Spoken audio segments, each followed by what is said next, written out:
So big O notation is used in computer science in order to compare the performance of algorithms in terms of their runtime, taking into account the input size. So for example, let's say we have two algorithms whose runtime can be expressed in terms of the input size that they are given. So our first algorithm's runtime is equal to 3 times the input size. So in this case, I'm saying x is equal to the input size. And our second algorithm is going to have a runtime equal to the input size squared. So if our input size was equal to 1, in this simple example, the runtime of the first algorithm would be 3. We would have f of x is equal to 3. And our second algorithm would have a runtime of 1 squared, or 1. So our f of x function actually has a larger runtime than g of x. If instead, though, our input size was, say, 100, then applying the same thing we did before, f of x now has a runtime of 300, and g of x now has a runtime of 100 squared, or 10,000. So as you can see, the runtime increased dramatically for g of x, and not nearly so much for f of x. And that's because the runtime, or complexity, of the algorithm for the first one is simply a linear relationship between the input size and the runtime, whereas for the second algorithm, it was a quadratic relationship, where the input size squared is what determines the runtime. So as I'm sure you can see, the input size, as that increases to much greater values, so if we had something like 10 to the 8th, we're going to have a huge value for g of x's runtime, and a much less substantial value for f of x. Although it'll still be large, it won't be nearly as unmanageable. And so what the big O notation does is it allows us to easily differentiate between the complexities and runtimes of different algorithms based on the input size they're given, as well as see what the worst case situation will be when we have very large inputs. So let's go look at the actual notation. So we've got f of x is equal to the big O of g of x. And you'll see equal or the set symbol. They're used pretty interchangeably. They mean the same thing in this context, so don't be confused. And so what this is saying is that g of x is an upper bound for f of x. So there exists some x value, some x naught, for which any value greater than it, so any x value that's greater than this x naught, the g of x function will always be greater than f of x. So in this example, let's say that we pick 5 as our x naught. So let's say our x naught is equal to 5. So 5 times 3 is 15. So we'll have 15 for our first function, and 5 squared, or 25, for our second function.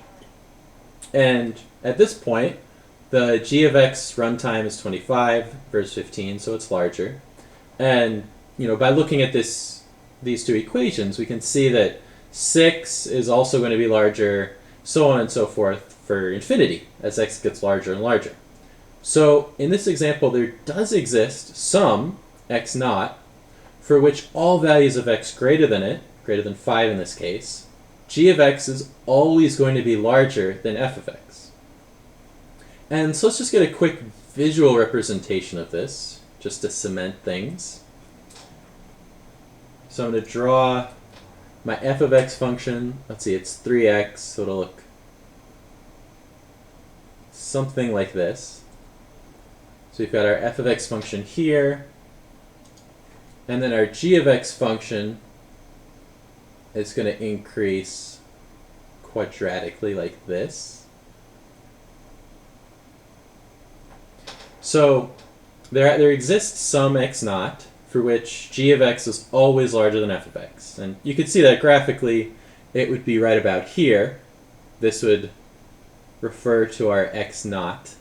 But you could pick, any x value greater than here. So our x naught could be here, and this would be just as valid, because all values of x greater than this, g of x is still always going to be greater than f of x. This would just be the most precise, or the lowest x naught you could pick. And there's an additional complication added to this, because you can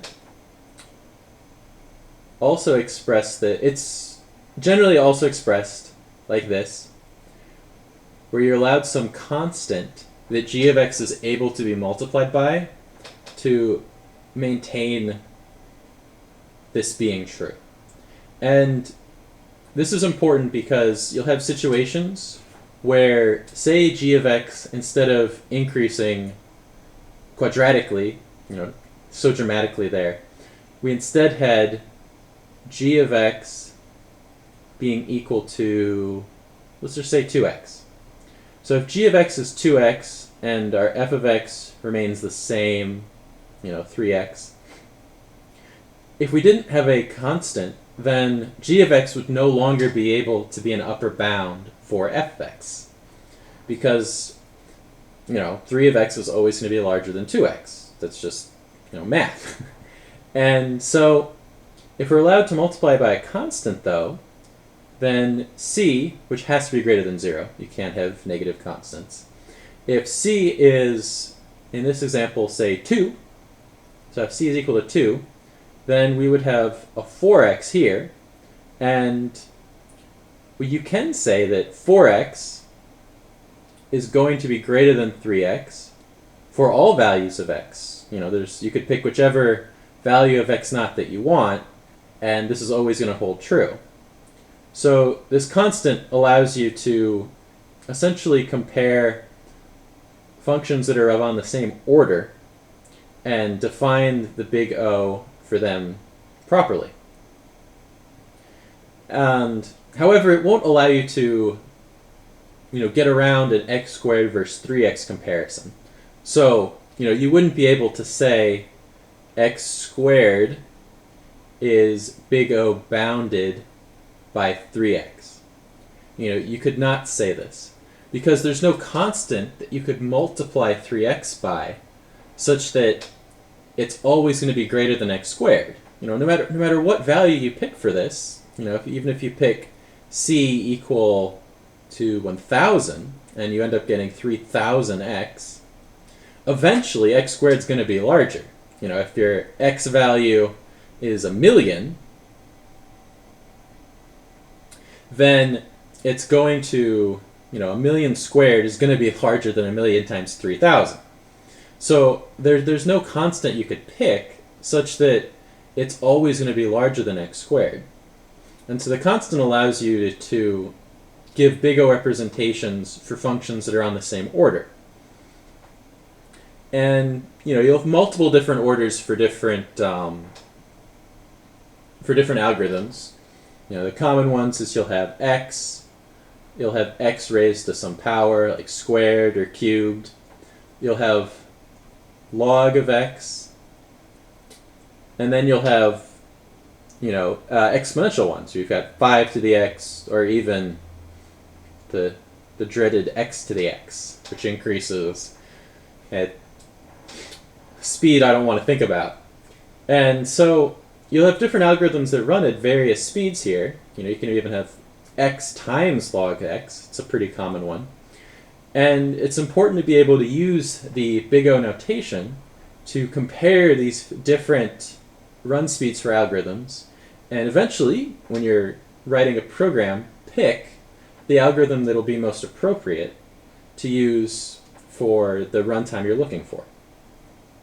And there's additionally things such as big omega and big theta, where big omega expresses the best case instead of worst case. So, it gives you a lower bound. And big theta is a combination of the two. But I'll go into those in a later video. This is about all you need to know for big O notation. Thanks.